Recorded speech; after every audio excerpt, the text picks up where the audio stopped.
Apple's M5 chip is making headlines, but when it comes to choosing your next Mac, should you go with the sleek all-in-one M5 iMac or the powerhouse flexibility of the Mac Mini Pro? According to trusted sources like MacRumors, AppleInsider, and ZeeRa Wireless, Apple's M5 lineup is expected to hit shelves between late 2025 and early 2026, with major chip redesigns, GPU improvements, and new use cases optimizations across the board. So today we are breaking down the M5 iMac versus M5 Mac Mini Pro. Specs, real-world workflows, benchmarks, and long-term value. So you can make the smartest decision before you invest. Stop guessing and start creating. We are cutting through the marketing hype to show you exactly how the M5 iMac and Mac Mini Pro stack up in the real-world performance for your specific tasks. Whether you are a video editor, developer, or casual user, discover which M5 Mac will save you time, boost your efficiency, and truly elevate your digital experience. Let's set the stage for the M5 iMac versus Mac Mini Pro.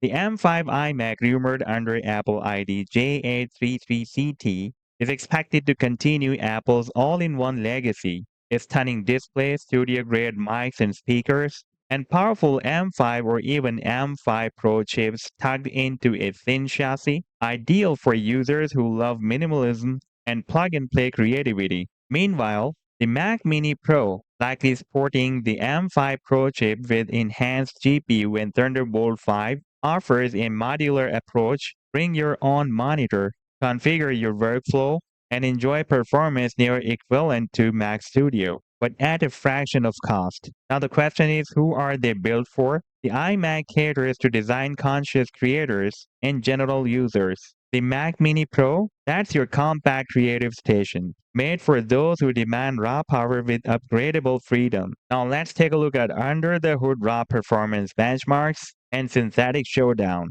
and let's compare expected numbers.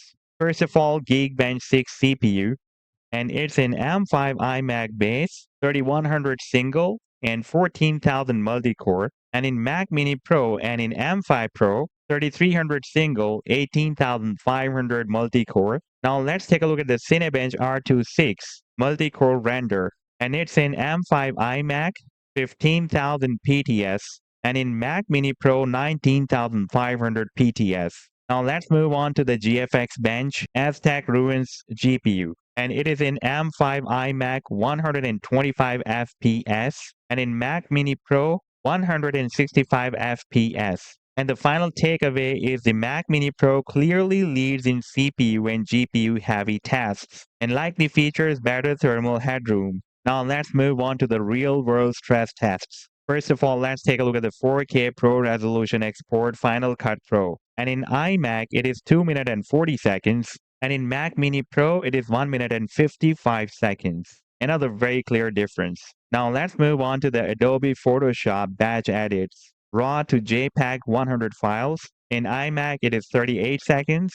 And in Mac Mini Pro, it is 26 seconds. Now let's take a look at the Blender rendering 3D scene. In iMac, it is 3 minutes and 20 seconds. And in Mac Mini Pro, it is 2 minutes and 10 seconds. Now let's move on to the thermal and sustained performance. M5 iMac, being thinner, shows some thermal throttling under prolonged workloads. Mac Mini Pro's redesigned airflow plus chassis allows sustained turbo speeds for longer sessions, ideal for render-heavy creators and devs.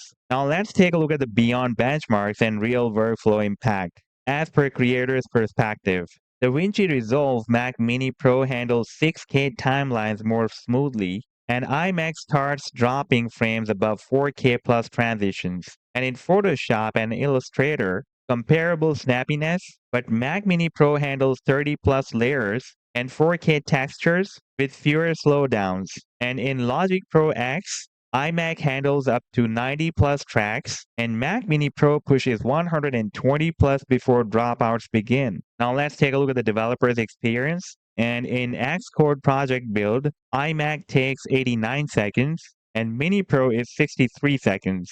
And if you take a look at the Docker's containers and VM performance, then Mac Mini Pro runs multiple VMs better due to expanded unified memory options that is up to 64 GB. Now let's move on to the everyday power user's perspective. For general users browsing, Zoom, multitasking, and Office Suite, both are snappy and future-proof. But the iMac delivers the simplest all-in-one experience.